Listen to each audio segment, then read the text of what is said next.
Pemirsa apa kabar? Saya Maidin Hindrawan membawakan Warta Berita PTS tanggal 25 April. Taiwan Timur tidak henti-hentinya diguncang gempa. Pagi tadi kembali terjadi 2 gempa berkekuatan 5 SR ke atas. Satu darinya mencatat 5,6 SR dengan pusat gempa di kawasan timur dari Balai Kabupaten Hualien. Menurut Badan Cuaca Pusat, tidak ada hubungan antara kedua gempa ini dengan gempa kuat 3 April. Taiwan kembali digoyang gempa. Gempa bumi berkekuatan 5,6 SR terjadi di perairan timur Taiwan pada dini hari pukul 2:11. Getaran maksimum tingkat 3 terasa di Yanliao, Hualien dan Gunung Hehuanshan di Nantau. Kurang dari 1 menit kemudian, gempa berkekuatan 5,5 SR kembali mengguncang area yang sama dengan pusat gempa terletak 24,1 km timur dari Balai Kabupaten Hualien dan getaran level 1 dan 2 terasa di seluruh Taiwan. Perlu dicatat bahwa Badan Cuaca Pusat atau CWA menekankan kedua gempa ini tidak berhubungan dengan gempa kuat 3 April. Pusat Seismologi mengungkapkan epicentrum gempa berada di cekungan Nanao. Cekungan ini sendiri terbentuk ketika lempeng laut Filipina menunjam ke bawah lempeng Eurasia sehingga gempa sering muncul di area tersebut. Pakar menganalisis bahwa penyebab kedua gempa ini karena lokasinya berada di zona subduksi, di mana saat lempeng Eurasia dan lempeng Filipina menunjam, gempa antarmuka sering terjadi pada kedalaman 20 hingga 30 km. Lokasinya juga berbeda dengan gempa 3 April dan 23 April. Mengenai mengapa 2 gempa bumi Nanao terasa kuat bagi masyarakat di wilayah utara, pakar memberikan jawaban berhubung topologi kota Taipei memiliki efek amplifikasi cekungan, getaran yang dirasakan juga akan diperbesar. Mendekatnya front awan mendatangkan angin kencang dan hujan deras disertai petir di kota Kaohsiung pagi tadi, mengakibatkan pemadaman listrik di 3.000-an rumah di distrik Luchu dan Kangshan, menumbangkan sejumlah rambu dan pohon di jalanan. Masih untung tidak ada korban luka.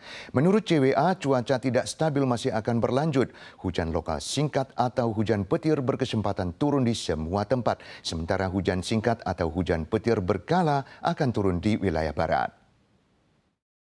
Hujan deras disertai angin kencang turun di distrik Jatim, kota Kaohsiung. Pohon dan rambu jalan di Jalan Provinsi nomor 17 tumbang. Untungnya tidak ada korban luka.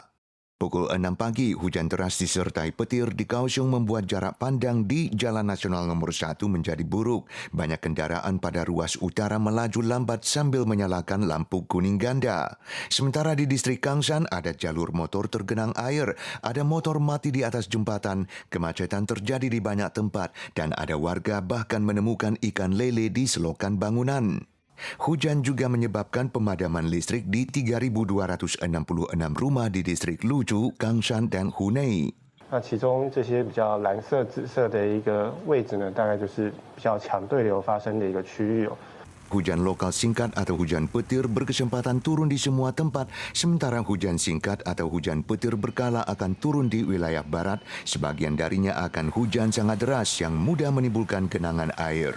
Tapi front awan ini juga membawa masukan bagi penyimpanan air waduk yang telah bertambah 41 juta ton dalam 3 hari terakhir.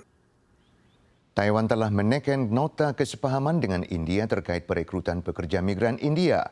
Kementerian Ketenagakerjaan berencana mengadakan pertemuan konsultasi untuk membahas isu-isu terkait seperti jenis, kuota, dan cara perekrutan. Sementara Menteri Ketenagakerjaan Shih Min Chun pagi tadi menuju Yuan Legislatif kembali menegaskan pendirian MOL untuk melakukan perekrutan PMA langsung antar pemerintah.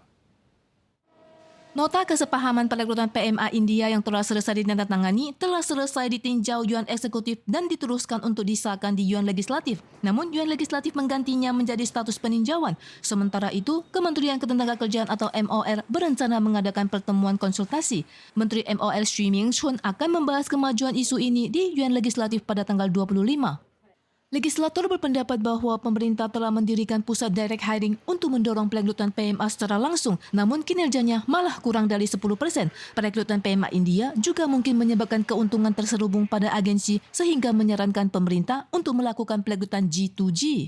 采取国对国直聘，那最重要是要弱化这个私人中介的角色，而且避免这个巧立名目，对移工做剥削哈。 Pertemuan konsultasi yang semula dijadwalkan pada Senin tanggal 29 telah diundur hingga awal Mei. Setelah inaugurasi Presiden baru pada 20 Mei, Menteri MOL yang baru akan digantikan oleh Wakil Sekjen Yuan Eksekutif He Pei-san. Setelah menjabat, He selain akan mengambil alih urusan perekrutan PMA India, juga harus menghadapi masalah kekurangan tenaga kerja dan reformasi asuransi tenaga kerja. Grace adalah seorang penyanyi asal Indonesia yang tergabung dalam grup vokal HUR plus Crimson Phantom di Taiwan. Lewat liputan hari ini, mari kita ikuti kisah lika-liku perjuangannya dalam menggapai impian menjadi seorang penyanyi di Taiwan.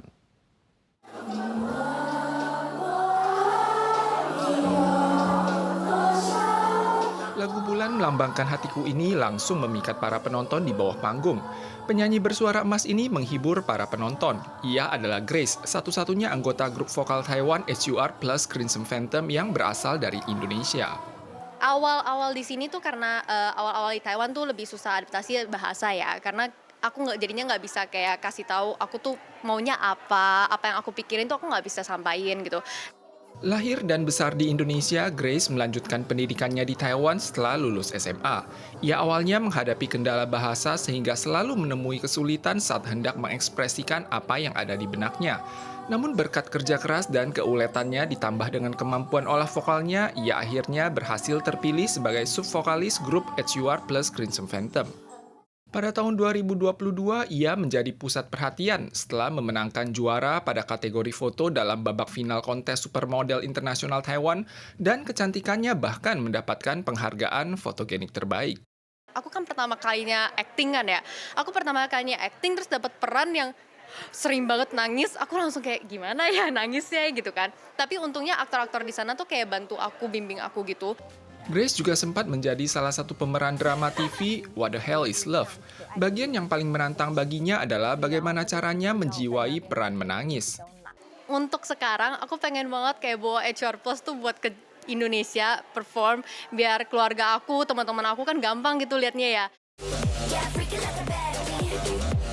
Terkait visi dan harapan di masa mendatang, Grace berharap agar grup vokal HUR plus Crimson Phantom dapat pentas di Indonesia, sehingga kedua orang tua dan keluarganya bisa langsung melihat kesuksesan putri mereka tanpa harus melalui lensa layar kaca.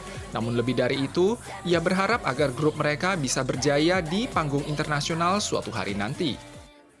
Pemirsa sekalian, sekian Warta Berita PTS untuk hari ini, Kamis 25 April. Selanjutnya mari kita saksikan Festival Layang-Layang Shantung Tiongkok dan suan lagi di lain kesempatan.